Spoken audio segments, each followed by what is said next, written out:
चुनावों में गड़बड़ी के मुद्दे पर तो अब तक विपक्ष सरकार और चुनाव आयोग को घेर ही रहा था, लेकिन अब इस मुद्दे पर अर्थशास्त्री और केंद्रीय वित्त मंत्री निर्मला सीतारमण के पति का बयान सामने आया है, जिसने सियासी गलियारों में खलबली मचा दी है।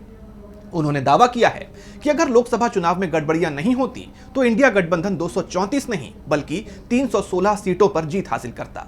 देखिए ये रिपोर्ट। केंद्रीय वित्त मंत्री निर्मला सीतारमण के पति और जाने माने अर्थशास्त्री परकला प्रभाकर के एक बयान से देश की राजनीति में हड़कंप मच गया है।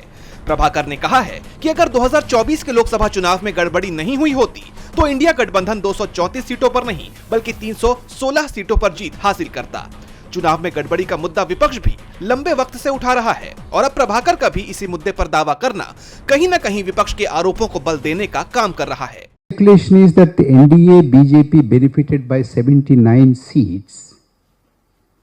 If that were not the case, the NDA BJP would have been 213,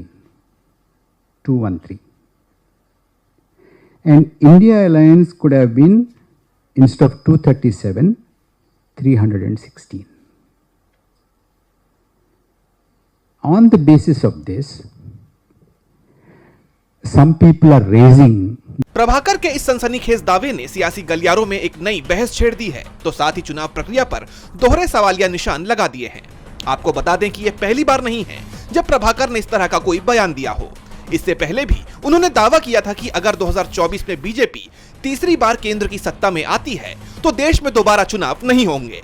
उनके इस बयान को देश के लोकतंत्र के भविष्य को लेकर एक गंभीर चेतावनी के तौर पर देखा गया था और अब प्रभाकर के इस हालिया बयान ने चुनाव प्रक्रिया की पारदर्शिता पर गंभीर सवाल खड़े कर दिए हैं। तो साथ ही मोदी सरकार भी शक के घेरे में आ गई है।